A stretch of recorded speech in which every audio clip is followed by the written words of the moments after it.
ලංකාවේ ටෙලිනාට්‍යවල සරහට වෙන දේවල් ඉක්මනින්ම දැනගෙන ඔයාටත් රුපියල් 5000ක් වටිනා තෑග්ගක් ලබා ගන්න ඔන්න දැන් අවස්ථාව හිමි වෙලා තියෙනවා.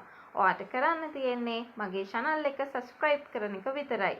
එතකොට මට ඔයාගේ නම වැටෙනවා. ජයග්‍රාහකයව තෝරලා ඔයාට මම දැනුම් දෙනවා. ආලවන්ති කතාව සමගින් එකතු වෙලා ඉන්න ඔයාලා දන්නවා තේමිය මේ දවස්වල බොරුවක් කරන්න සූදානම් වෙනවා. ඒ තමයි ඔන්න මෙතුට සහ සදෙව්ට කැමැත්ත ලබා දුන්න කියන එක කියලා. ඉතින් කොහොමනත් මේ දෙන්නම රැවටිලා තමන්ගේ තාත්තා ඇත්ත තමයි කිව්වේ කියලා හිතාගෙන හිටිය උනාට ඉදිරියේදී මේ දෙන්නට වෙන්න යන කරදරයක් ගැන මම මුලින්ම ඔයාව දැනුවත් කරන්නට සූදානමක් ඇති කරගෙන ඉන්නවා. ඉතින් වීඩියෝ එකට යන්නට කලින් මතක් කරනවා මේ වගේ වීඩියෝස් දිනපතාම බලන්නට ඔයාට ආසාවක් විතරක් නෙවෙයි අනිවාර්යෙන්ම උනන්දුවකුත් ඔයා සතුව ලොකුවටම තියෙනවා කියලා ඔයා විශ්වාස කරන කෙනෙක් නම් අනිවාර්යෙන්ම මගේ channel එක subscribe කරලා මාත් එක්ක එකතු වෙන්න අමතක කරන්න එපා.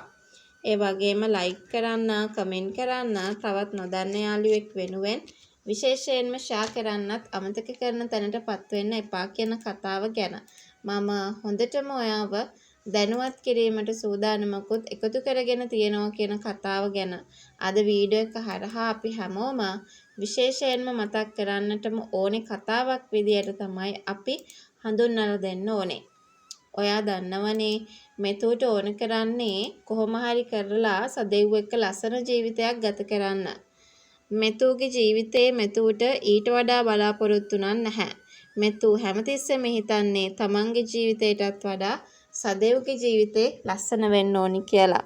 ඒ නිසා තමයි තමන්ගේ ජීවිතේ නැති කරගෙන හරි සදෙව්ගේ ජීවිතේ වෙනුවෙන් දෙයක් කරන්නට තීරණය කළේ. හැබැයි තාත්තා, තේමිය, අම්මලා, නංගිලා මේ හැමෝම දැන් සදෙව්ව අවිශ්වාස කරගෙන ඉන්නවා කියන කතාව ගැන අපිට පේනවා.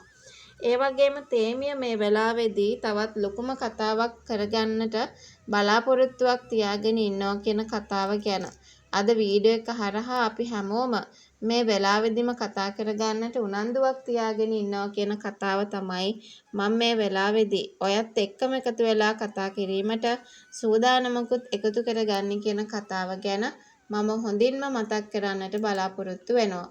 ඉතින් තව දෙයක් අපිට මේ වෙලාවේ කතා කරන්නට අවස්ථාවක් තියාගත යුතුයි කියන තැන ඉඳගෙන මම ඔයාව දැනුවත් කරන්නට බලාපොරොත්තුවකුත් ලොකුවටම තියාගන්නවා කියන කතාව තමයි අද වීඩියෝ එක හරහා මට මේ වෙලාවේ කතා කරන්නටත් බලාපොරොත්තුවක් තියාගෙන ඉන්න වෙන්නේ කියන කතාව ගැන අද වීඩියෝ එක තුලින්ම අපි හැමෝම විශේෂයෙන්ම කතා කරන ලොකුම කතාවක් බවට පත් කරගෙන තියෙනවා කියන කතාව ගැන මම මේ වෙලාවේදී ඔයාට මතක් කරලා දෙනවා.